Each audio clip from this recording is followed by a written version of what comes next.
Assalamualaikum warahmatullahi wabarakatuh. Alhamdulillah hamdan katsiran tayyiban mubarakan fi kama yuhibbu rabbuna wa yarda. Asyhadu an la ilaha illallah wahdahu la syarika lah wa asyhadu anna Muhammadan abduhu wa rasuluh, amma ba'd. Kaum muslimin dan muslimat yang dimuliakan Allah Subhanahu wa taala, kepada para wanita, hendaklah bertakwa kepada Allah Subhanahu wa taala dengan mengerjakan perintah-perintahnya dan meninggalkan larangan Allah Subhanahu wa taala, agar kalian, wahai para wanita, dapat memasuki surga Allah Subhanahu wa taala dan terhindar dari siksa api neraka. Dan hendaklah kalian, wahai para wanita, menghindari dari penyimpangan dalam agama ini yang banyak menyebabkan kalian dimasukkan oleh Allah Subhanahu wa taala di dalam neraka. Karena nabimu, Nabi Muhammad sallallahu alaihi wasallam, telah memberitakan bahwa kalianlah yang banyak menjadi penghuni neraka, sebagaimana beliau sallallahu alaihi wasallam bersabda, uritu finnar faraitu aksara ahliha an-nisa. Aku diperlihatkan neraka, maka aku melihatnya kebanyakan dari penghuninya adalah para wanita. Untuk itu, wahai para wanita, kaum muslimat, hendaklah menghindari penyimpangan dalam agama ini. Di antara penyimpangan yang kaum muslimat, para wanita yang sering lakukan, yang pertama, tidak sopan kepada kedua orang tua. Misalnya, berani mengangkat suara di hadapan keduanya, menghardiknya, dan tidak mentaati keduanya.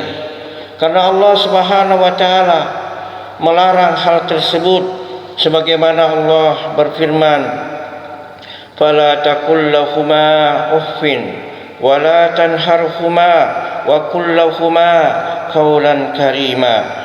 Maka sekali-sekali janganlah kamu mengatakan kepada keduanya perkataan dan janganlah kamu membentak mereka, dan ucapkanlah kepada mereka perkataan yang mulia.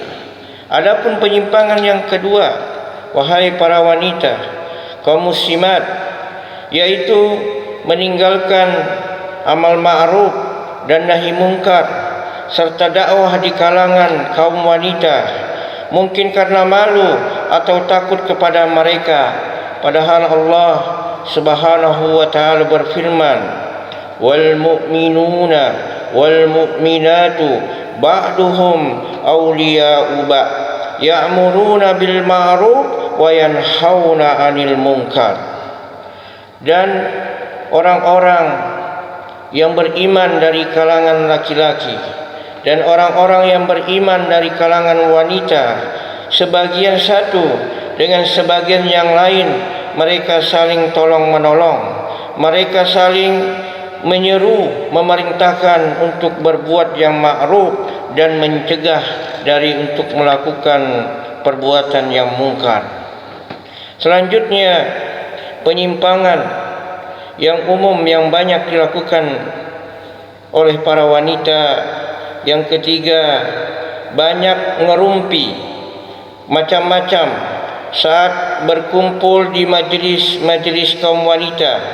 Misalnya, berbicara tentang Allah Subhanahu wa taala tanpa didasari ilmu, banyak berdusta, membicarakan aib orang, mengadu domba, dan lain sebagainya. Maka ingatlah sabda Nabi sallallahu alaihi wasallam yang dikeluarkan oleh Imam Bukhari dan Muslim, man kana yu'minu billahi wal yawmil akhir falyakul khairan aw liyasmut. Barang siapa yang beriman kepada Allah dan hari akhir, hendaklah ia berkata yang baik atau diam. Kemudian penyimpangan yang keempat yang banyak dilakukan oleh para wanita, tidak memalingkan, tidak menutup pandangan ketika melihat kaum pria yang bukan mahramnya, seolah-olah perintah untuk memalingkan pandangan itu hanya berlaku untuk pria saja, tidak untuk wanita. Padahal Allah Subhanahu wa taala berfirman, wa kullil mu'minati yaghdudna min absarihinna wa yahfazna furujahunna. Katakanlah kepada wanita yang beriman, hendaklah mereka menahan pandangannya, menundukkan pandangannya, dan memelihara kemaluan mereka. Adapun penyimpangan yang kelima yang sering dilakukan oleh para wanita, seorang wanita melihat wanita lain kemudian menceritakannya dengan detail kepada salah seorang mahramnya atau kerabatnya atau kepada suaminya, seolah-olah dia melihatnya secara langsung. Demikian detailnya, padahal tidak ada tujuan-tujuan syar'i yang dibolehkan dalam agama, seperti untuk menikahi wanita tersebut. Sebagaimana Rasulullah sallallahu alaihi wasallam bersabda, la tubashirul mar'atul mar'ah fatasifuha li zawjiha ka'annahu yansuru ilaiha, muttafaqun alaih. Janganlah seorang wanita berkumpul dengan wanita yang lain lalu menceritakannya kepada suaminya, seolah-olah suaminya itu melihat langsung wanita tersebut. Hadis riwayat Bukhari dan Muslim, disepakati oleh mereka berdua. Kemudian penyimpangan yang keenam yang sering dilakukan oleh para wanita, mereka meniru penampilan pria, baik dalam pakaian, gerakan, cara diam, jalan atau gaya bicaranya. Padahal Rasulullah sallallahu alaihi wasallam melaknatnya, sebagaimana sabda beliau, la'anallahu rajula yalbasul lubsatal mar'ah wal mar'ata talbasul lubsatar rajul, wa qala la'anallahu rujulata minan nisa. Allah Subhanahu wa taala melaknat laki-laki yang memakai pakaian wanita dan melaknat wanita yang memakai pakaian pria.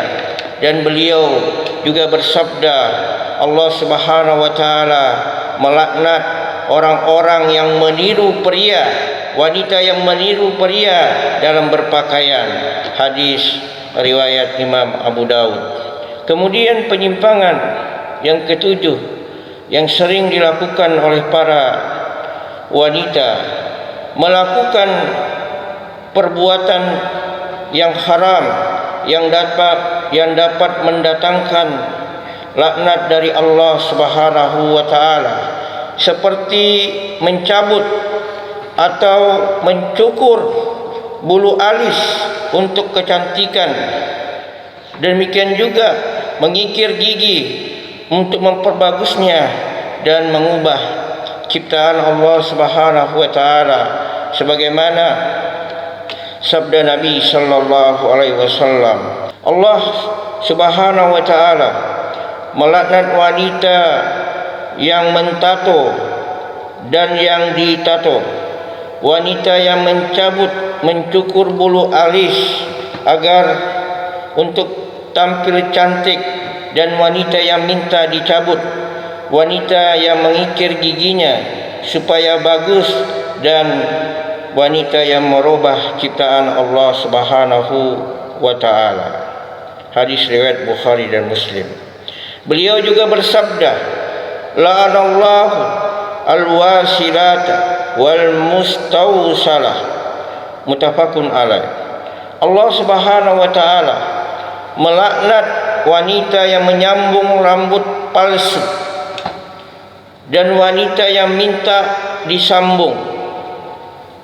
Hadis riwayat Bukhari dan Muslim, kesepakatan mereka berdua.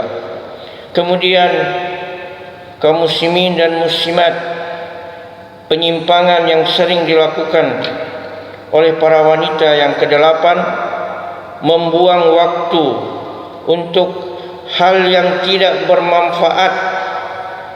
Bahkan ada sebagian wanita yang sebagian waktunya hanya dihabiskan di depan cermin dan berbicara panjang lebar di telepon dengan temannya tanpa manfaat. Dengan demikian dia telah membuang waktunya yang berharga dengan percuma, padahal waktu itu adalah kehidupannya, modalnya untuk beribadah kepada Allah Subhanahu wa taala, sehingga ia bisa mengumpulkan kebaikannya. Dan waktu ini sangat berharga dan akan ditanya oleh Allah Subhanahu wa taala kemana waktu itu dihabiskan. Penyimpangan selanjutnya kaum muslimin dan muslimat yang sering dilakukan oleh para wanita. Yang kesembilan, mereka merasa bangga dan sombong karena penampilannya, atau karena mengenakan pakaian yang mahal, atau kendaraan yang mahal, atau karena kecantikannya. Padahal Rasulullah sallallahu alaihi wasallam mengancam orang yang berbuat sombong, sebagaimana hadis Rasulullah sallallahu alaihi wasallam, la yadkhulul jannata man kana fi qalbihi misqalu dzarratin min kibr. Tidak masuk surga orang yang dalam hatinya ada sifat sombong meskipun seberat biji sawi. Riwayat Muslim. Kemudian yang ke-10, kaum muslimin dan muslimat yang sering, penyimpangan yang sering dilakukan oleh para wanita, berbicara kepada pria yang bukan mahramnya dengan suara pelan, mendayu-dayu dan dibuat-buat. Ini hukumnya haram. Hal ini banyak terjadi dalam pembicaraan di telepon. Yang demikian itu akan berdampak jelek dan bisa menjadikan wanita itu incaran empuk yang mudah didapat oleh serigala manusia. Sebagaimana Allah Subhanahu wa taala melarang para istri Nabi, demikian juga para wanita, agar jangan sampai melembut-lembutkan, mendayu-dayu dan suaranya dibuat-buat ketika berbicara kepada pria yang bukan mahramnya, sebagaimana Allah Subhanahu wa taala berfirman, fala tahda'na bil qawli fayatama'al ladzi fi qalbihi maradun wa qulna qawlan ma'rufa. Janganlah kalian melembutkan suara kalian atau membuatnya mendayu-dayu ketika berbicara kepada seorang yang bukan mahramnya, sehingga terdapat keinginan orang yang dalam hatinya ada penyakit, dan katakanlah perkataan yang ma'ruf tentunya tanpa mendayu-dayu. Demikianlah kaum muslimin dan muslimat, khususnya para wanita, penyimpangan-penyimpangan yang banyak dilakukan. Hendaklah, wahai para wanita, kalian bertobat kepada Allah Subhanahu wa taala, meninggalkan perbuatan tersebut, karena Allah Subhanahu wa taala Maha menerima taubat kalian. Dan robahlah penyimpangan-penyimpangan tersebut dengan amal-amal soleh, ketaatan kepada Allah Subhanahu wa taala, sehingga dosa-dosa kalian diampuni oleh Allah Subhanahu wa taala, sehingga kalian terhindar dari api neraka. wa akhir da'wana alhamdulillahi rabbil alamin. Assalamualaikum warahmatullahi wabarakatuh.